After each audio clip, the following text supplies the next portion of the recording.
to the needs of the market. This was a culture that fused many different influences. In painting, the Mughal emperors sponsored artists to paint manuscripts depicting their own achievements.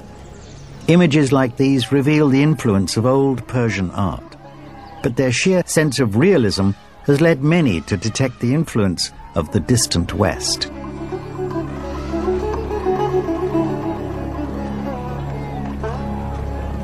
These vibrant paintings not only glorified the deeds of the Mughals, but also illustrated the Hindu epic literature which flourished under their rule. The 18th century sees the emergence of strong regional powers.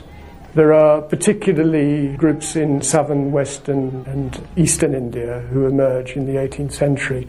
In western India, we find the Marathas coming up, and this is a group who rebelled against Aurangzeb in the late 17th century, but established a very powerful state based on the city of Pune in western India.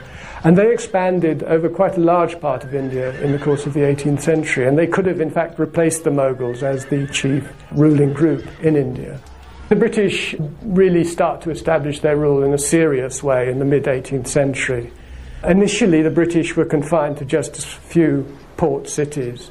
However, in the course of the 18th century, they managed to gradually expand their power. Firstly, in southern India, around Madras.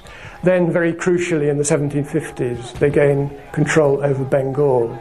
Then we see a gradual expansion during the course of the 18th century. The British allied with certain rulers against others. And after they had managed to defeat the main enemy, they often made an alliance or treaty with that ruler. But it's a long process, stretching over almost 100 years. The Mughal Empire also saw a cultural fusion in the realm of music. The so-called Mughal style dates from the reign of the Emperor Aurangzeb. It is said that the emperor did not appreciate music, and so his own musicians decided to leave his employment. Their Muslim style now fused with the established Hindu folk music practiced away from the court. The hybrid style of music that resulted is still practiced and appreciated today. Contemporary northern Indian music is a continuing reminder of the fusion of Indian and Islamic traditions that took place under the Mughals. This fertile mixture of old and new also resulted in amazing achievements of architecture, and nowhere more so than at the city of Agra. Here, the Mughal emperor Shah Jahan commissioned the building of a fabulous tomb in memory of his wife who died at the age of just 39. Her name was Mumtaz Mahal, and the monument that her husband constructed was one of the most amazing buildings ever seen on earth.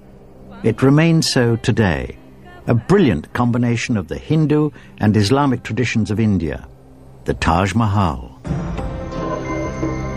This is the most compelling monument to the power of romantic love.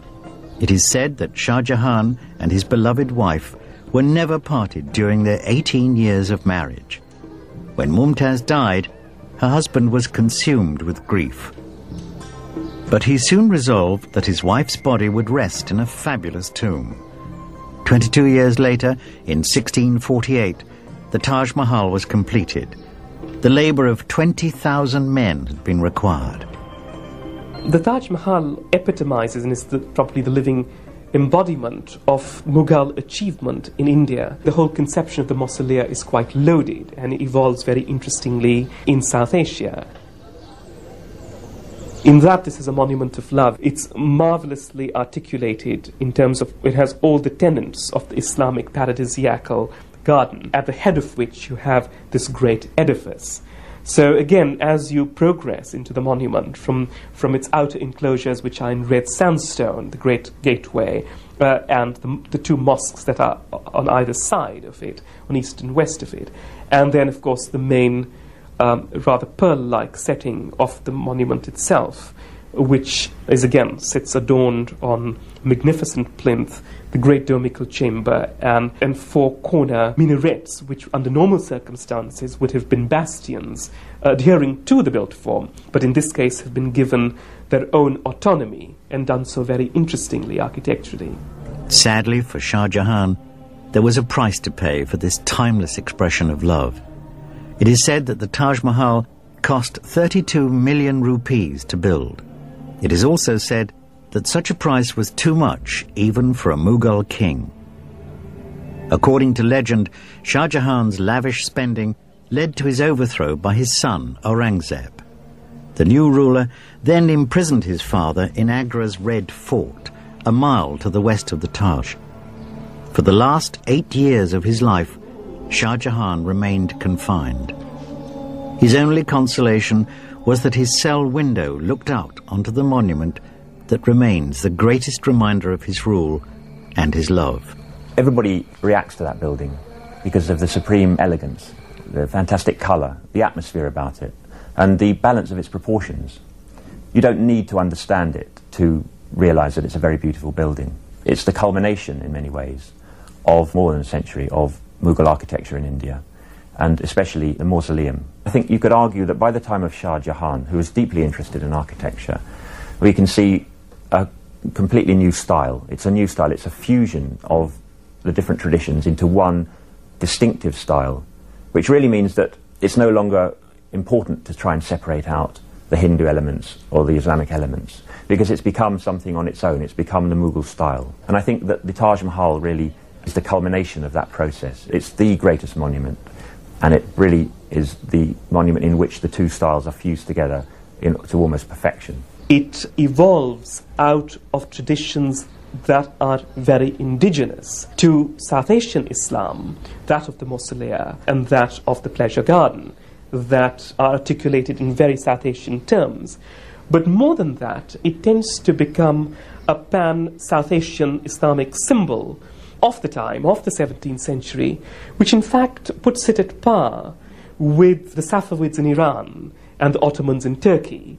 It tends to take on that great metropolitan kind of iconology of the survival and progress of Islam in India, interestingly on indigenous terms. The Taj Mahal has outlived not only its creator, but also the Mughal dynasty, which began its decline 100 years later.